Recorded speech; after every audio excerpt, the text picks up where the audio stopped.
Hello everyone, most welcome to my channel the BioPro plus.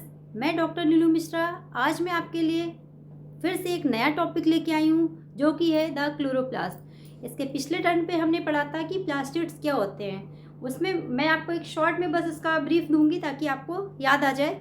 पिछला जो मैंने topic पढ़ाया था आपको वो था द प्लास्टिड। फिर प्लास्टिड मैंने बताया था 3 टाइप्स के होते हैं, ल्यूकोप्लास्ट, क्रोमोप्लास्ट एंड क्लोरोप्लास्ट। तो जो क्लोरोप्लास्ट था वो ग्रीन प्लास्टिड, उससे मुझे डिटेल में पढ़ाना था आपको, तो आज हम आपको क्लोरोप्लास्ट पढ़ाएंगे।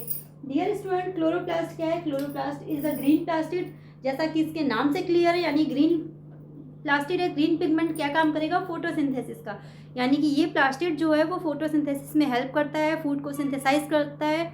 जितने भी ऑल वर्ल्ड पूरे वर्ल्ड में जो भी ग्रीन प्लांट्स है, यानी उसमें जो भी फोटोसिंथेसिस होती है, जो भी फूड प्रोड्यूस होता है, वो सब किसके द्वारा होता है? क्लोरोप्लास्ट के द्वारा।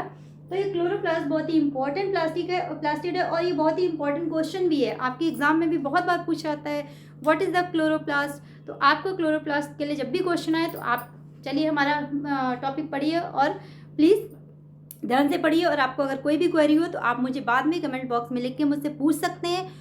और इसके साथ ही साथ गाइस, मैं टॉपिक शुरू करने से पहले आपसे फिर से कहूँगी, अगर आपने अभी तक भी हमारे चैनल को लाइक, सब्सक्राइब और शेयर नहीं किया है तो प्लीज़ हमारे चैनल को अभी बेल आइकन दबा के सब्सक्राइब कर दीजिए ताकि मैं जो भी नया वीडियो डालूँ उसका नोटिफिकेशन सबसे पहले आपके पास आए।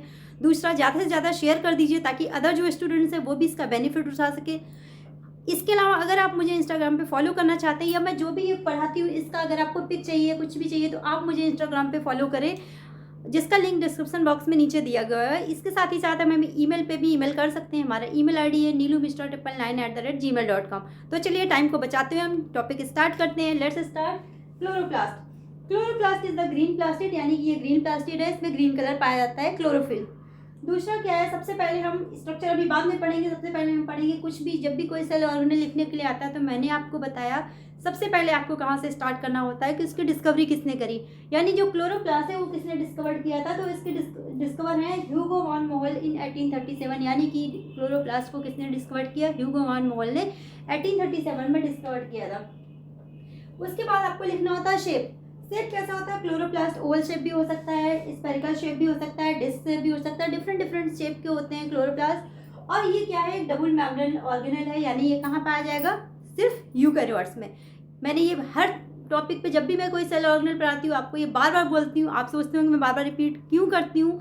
सिर्फ इसलिए करती हूँ कि आपको ये चीज़ पूरी तरह से याद हो जाए, अलग से रटनी ना पड़े। यानी जो भी डबल मेम्ब्रेन ऑर्गेनेल है वो सिर्फ यूकैरियोट्स में ही पाए जाते हैं, यानी क्लोरोप्लास्ट भी डबल मेम्ब्रेन है, तो ये कहाँ पाया जाएगा? सिर्फ यूकैरियोट्स में। थर्ड क्या है? इसका स्ट्रक्चर। जब भी स्ट्रक्चर की बात करती है तो हम कहाँ जाएंगे? सबसे पहले स्ट्रक्चर के लिए हम जाएंगे अपने डायग्राम पे, यानी हम सब कुछ डायग्राम से ही डिस्क्राइब करेंगे। तो चलिए स्टार्ट करते हैं। क्लोरोप्लास्ट, अगर आपको स्ट्रक्चर लिखना है, क्लोरोप्लास्ट एक डबल मेम्ब्रेन ऑर्गेनेल स्ट्रक्चर है। इसकी आउटर जो लेयर है उसे हम कहते हैं आउटर मेम्ब्रेन। इनर मेम्ब्रेन को हम बोलेंगे इनर मेम्ब्रेन। दोनों मेम्ब्रेन के अंदर जो फ्लूइड पाया जाएगा उसको हम क्या बोलते हैं? स्ट्रोमा। इसके फ्लूइड को स्ट्रोमा बोलते हैं। और स्ट्रोमा के साथ फिर उसके बाद क्या होता है? पूरे क्लोरोप्लास्ट में क्या होता है? कुछ इस तरह के स्ट्रक्चर्स पाए जाते हैं कॉइन शेप्ड, जिनको हम क्या बोलते हैं? कॉइन शेप जो स्ट्रक्चर होते हैं इनको हम बोलते हैं थैलाकॉइड। ये आप देखेंगे लाइन से ऐसे ही अरेंज होते हैं coin coin coin shaped structure, इनको हम थैलाकॉइड बोलते हैं। तो डियर स्टूडेंट, जो सिंगल सिंगल कॉइन होता है तो सिंगल को हम बोलते हैं थैलाकॉइड। लेकिन जब ये कॉइन एक के ऊपर अरेंज होकर एक ढेरी बना लेते हैं, यानी एक स्टैक बना लेते हैं, उस पूरे स्टैक को हम क्या बोलते हैं? ग्रेनम। यानी ये दोनों चीजें एक ही है, बस सिंगल होगा तो थैलाकॉइड बोलेंगे, कंबाइन होंगे बहुत सारे होंगे तो उनको हम क्या बोलेंगे? ग्रेनम बोलेंगे। उसके साथ ही साथ जो क्लोरोप्लास्ट है उसमें क्या डीएनए पाया जाता है। डीएनए जो भी होता है वो कैसा होगा? सर्कुलर डीएनए होगा, यानी कि जो भी ऑर्गेनेल होते हैं या जो भी प्रोकैरियोट्स होते हैं उसमें जो भी डीएनए होता है वो सर्कुलर डीएनए होता है, यानी इसका डीएनए भी कैसा होगा? सर्कुलर होगा। इसके साथ ही साथ इसमें क्या पाया जाएगा? राइबोसोम पाया जाएगा, जो कि सारे सेल ऑर्गेनेल में पाए जाएंगे।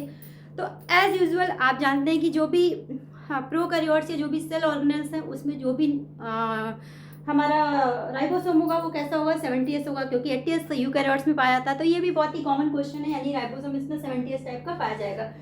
तो ये हो गया इसका स्ट्रक्चर हो गया डियर स्टूडेंट्स। अब आता है इसका फंक्शन की what is the function of the chloroplast.